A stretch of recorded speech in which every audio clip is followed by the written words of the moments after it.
Hey everybody, it's me. I have had an issue on my mind for the last couple days. It's been bugging me, and I've been really reluctant to shoot a video about this. It's not a necessary topic, but the thing that's been bugging me is I know that a lot of my viewers are new to the hobby. And being new to the hobby, you probably are looking around, you're getting a lot of info from different videos, you're reading stuff online, and you're probably seeing a lot of stuff about nitrates in your fish tank, and you're probably seeing red is dead, and you know, you're being told if you get above 40 parts per million, your fish are going to start dying. And in my experience as a new fish keeper, there was a lot of stress involved with trying to get my nitrates under 40 parts per million and keep them there on any kind of regular basis. And it was really problematic for me. I didn't realize at the time that I actually had nitrates in my groundwater, so it was impossible for me to get my nitrates below 40 parts per million. I had more than that in my groundwater. And that's kind of the point. Over time, I began to see that having nitrates above 40 parts per million in my fish tanks wasn't killing my fish the way I was being told it was going to kill my fish. And so after a couple of years of maybe my eyes not necessarily showing me the same thing that I was reading about or hearing about from other fish keepers, I started doing a little bit of research, and I started looking into the nitrate issue and what nitrates actually do to fish. I've shot videos about this before in the past, and it's always a little controversial. I always do get a few people that want to dispute me or whatever, but I always find that the dispute I get is based on everybody says. And that's where I was when I got into the hobby. Everybody says over 40 parts per million is bad, and so on and so forth. Again, hear me out all the way to the end of this video. I'm not saying 40 parts per million or more is good, but being told that it's going to kill your fish and the way it was talked about really left me afraid of having nitrates above 40 parts per million. I've heard some pretty ridiculous comments over the years from people who were really freaking out about 45 or 50 parts per million nitrates, but they were ignoring the 3 or 4 parts per million ammonia that was in their tank, and they were more worried about the nitrates than the ammonia. That's a very misguided fish keeper. That's somebody who believes a lot of hype about nitrates and for some reason hasn't read anything about ammonia. But I've heard that. I've actually heard that from, well, we'll say professionals because they earn a living, but people from big chain pet stores I've actually heard make a bigger deal out of people's nitrates in their tanks than they have out of ammonias or nitrates, and that's just dumb. Nitrates are not good for your fish, but they're not the toxic, horrible, scary thing everybody makes them out to be. They're really not. There's no real science to support that, and I challenge anybody, please, if you've got some science that shows a significant impact of the toxicity of nitrates on fish, I would love to read the article. I've looked and looked and looked, and I found a lot of stuff about nitrates, but what I get is either what I think of as junk science, or it's inconsistent, or it's inconclusive, and there's a little handful of studies out there that are going around, and all of them seem to reference each other, so they're all kind of swapping the same information back and forth, and that in itself amounts to this isn't really telling me anything. And the results they would get would be either stuff like, 300 or 400 parts per million was killing fish. Okay, I'll grant you that maybe those levels will kill fish, yes. 50, 60, 80 parts per million, no, your fish are simply not going to die at those levels of nitrates. Now, if we look at long-term effects of nitrates, let's just say 80 parts per million, the long-term effects can be lower fecundity rates. So if you're breeding fish, for example, and you're keeping them at 80 parts per million nitrates, instead of your fish laying 100 eggs, it might only lay 89.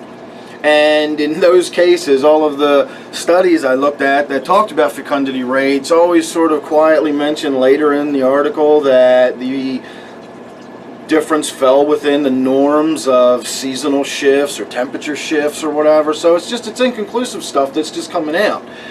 And unless you've got certain fish that are really sensitive to dissolved solids in the water, discus or cardinal or stuff. There's a few fish that are known to be really sensitive to nitrates out there.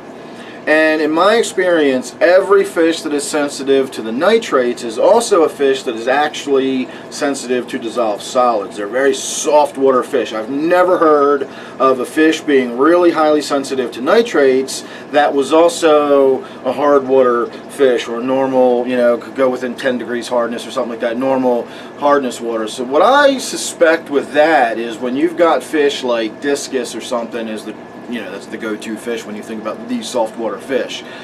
If 40 parts per million nitrates are affecting the discus, it's probably got more to do with the fish's osmoregulation and the simple salinity of the water, which is technically, you know, what the dissolved solids being increased. You're actually raising the specific gravity, you're raising the density of the water, and that changes the fish's ability to osmoregulate. So a fish that's really super sensitive to anything being dissolved in the water is going to be sensitive to those nitrates being dissolved in the water. I don't think it's the nitrate themselves actually having that toxic effect on the fish.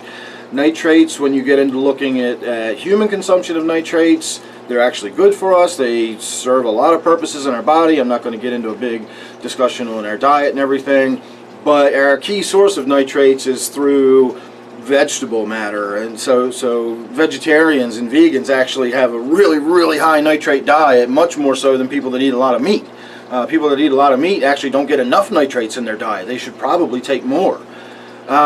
Fish eat nitrates on a regular basis. Any kind of fish that eats vegetation, if it's an algae eater or my gouramis that nibble on my plants, it makes sense. We put plants in our tanks to draw the nitrates out of the water. They don't magic them away, they use them in the plant. So when the fish are eating the plant, they're consuming those nitrates. So you can't tell me that when fish are eating nitrates, just, you know, having 30, 40 parts per million in the water is going to have that big of an effect on them.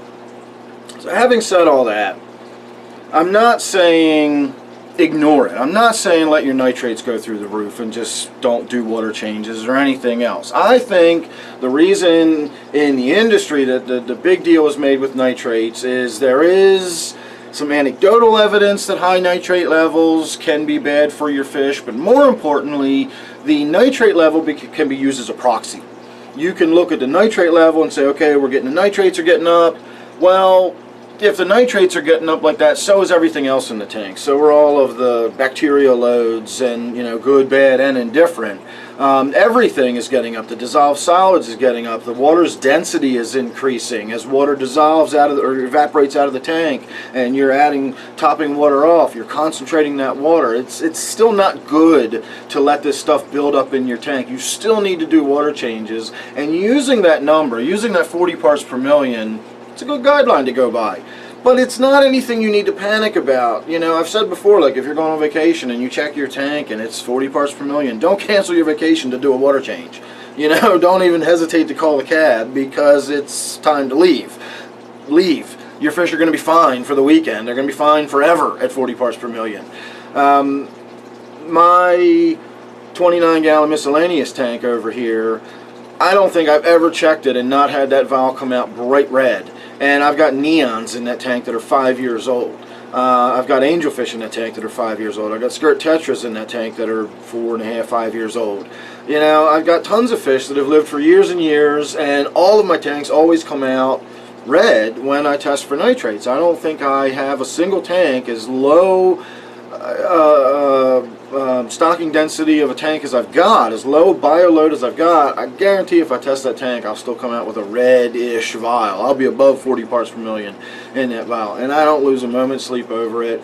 I've had people in the past say I lose a lot of fish and I have a lot of fish die and stuff like that, and that's not really true. I will admit, for a while back, I did have a little stretch where I lost a lot of fish in a short period of time. I'm not really sure what happened there.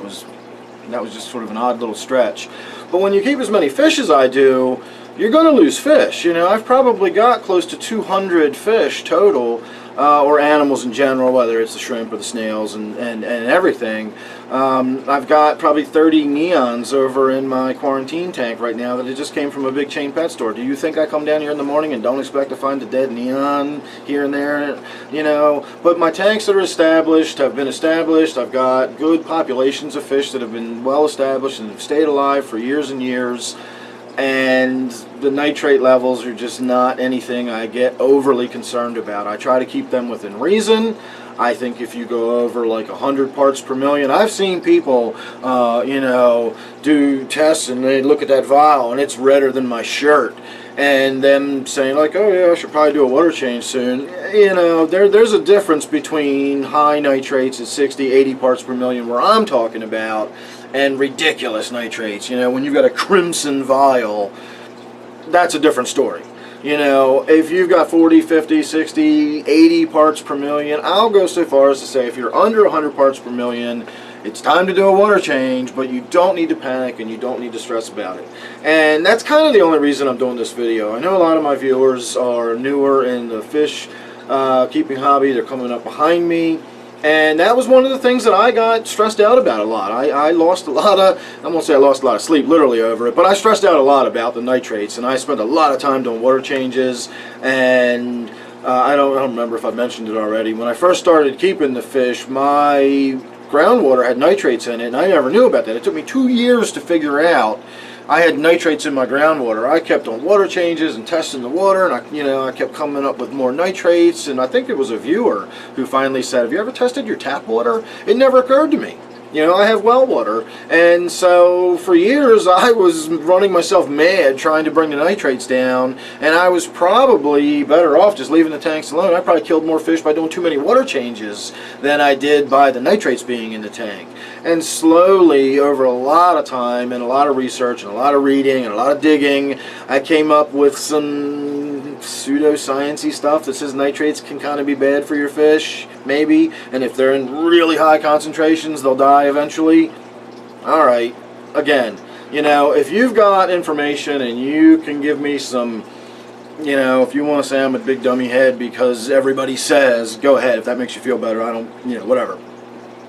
I'd love some actual thoughtful comments though. I'd love to hear somebody say, well, this is why nitrates are bad, or this is why nitrates, or I've always been told. I'll even take that, or it'll give me something that I can then maybe look into something that somebody said or whatever. But for God's sakes, if somebody's got some science out there that, you know, send me a link to a research paper or an article about or something that says this is what's going on with nitrates and this is why nitrates are bad for your fish or toxic for your fish or whatever.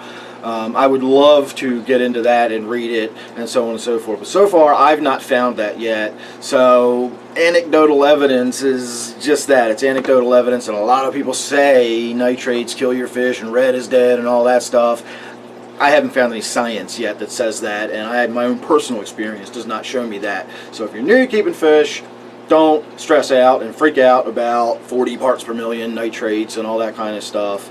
And so I guess that's about it. I don't really have anything else to say. So now you can go down below and start hating on me and telling me I'm a big dummy head and I don't know what I'm talking about, because everybody knows nitrates kill your fish and so on and so forth. So thanks for watching. Make sure you're subscribed. This one is my gourami tank. I had to make sure I'm pointing the right way. And that one is my T-bar tank. So thanks again for watching. Don't forget to subscribe, and I'll see you real soon.